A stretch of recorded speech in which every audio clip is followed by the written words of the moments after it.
خب بسم الله الرحمن الرحیم. سلام و عرض ادب و احترام دارم خدمت یکایک دوستان و حاضران در جمع علوم هیئت و نجوم احکامی.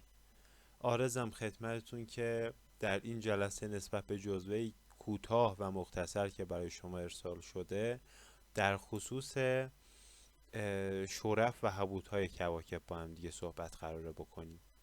در اون جدولی که برای شما ارسال شده برای هر سیاره ای به خصوص برای رس و زنب که به عنوان راهو و کیتو در جزوه نوشته شده و دیگر سیاراتی که قابل به جرم هستند، برای اونها شرف و حبوطی قائل شدیم و گفتیم که هر سیاره‌ای در یک برجی از بروج 12گانه منطقه البروج به شرف خودش میرسه و در یک منطقه خاصی به حبوط خودش. الان فرض مثال شمس در اینجا یعنی در برج میزان نشون میده که حال شمس بده. چرا؟ قرمز نشون میده در تشتر، نسخه تشتر. علت بر این که در حبوط خودشه، حبوط کرده شمس.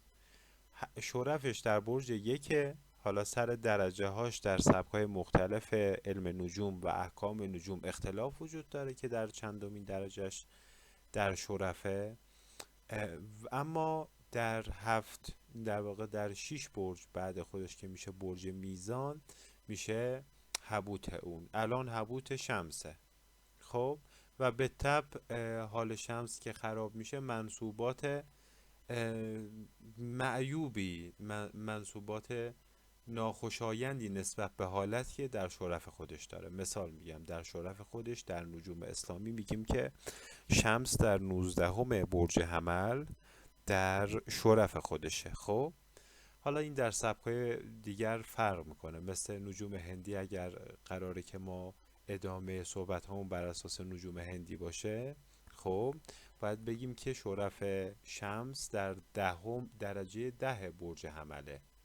خب و این حالتهای خاصی به خودش داره. مثال در با توجه به احکام نجوم اسلامی ما همیشه 19 فروردین شما میبینید که انگشتر درست میکنن یا یک تعداد اهراز، یک تعداد احجابی مینویسند که این به تبع سرایت کرده به چی؟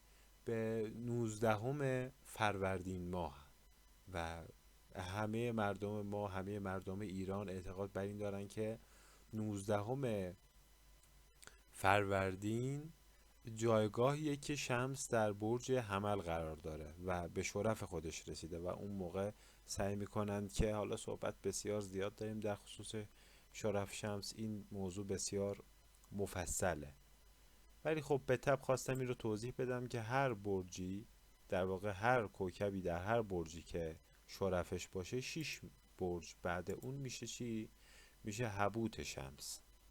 خب و این یک رابطه منطقیه. حالا این بزرگترین سوال علم نجوم ما هست که حرکت کواکب از کجا شروع شده، یا چرا شرفش در برج یک، حبوطش در برج هفته، شمس رو میگم. خب یا مثال قمر چرا شرفش در برج سوره، خب و حبوطش در برج عقربه.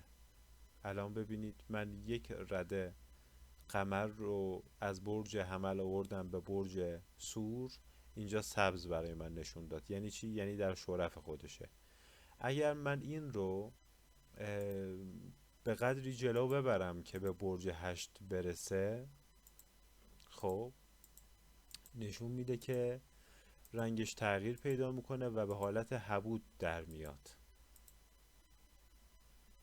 عین همین حالت، یعنی در این موقع از سال، از این تاریخ، یعنی 3 آذر رو نشون میده که قمر حبوط کرده. البته حال شمس هم خوب نیست، با اینکه تازه از حالت حبوط بودن در اومده، خب و رو به شرف بودن در حال گذره، ولی خب به تبع حالشون خوب نیست.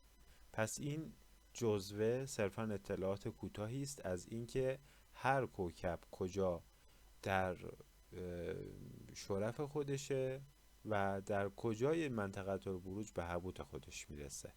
یعنی فقط صرفا دونستن این که کجا شرفه کجا حبوطه و فواصل در واقع 6 برجی از همدیگه دارند.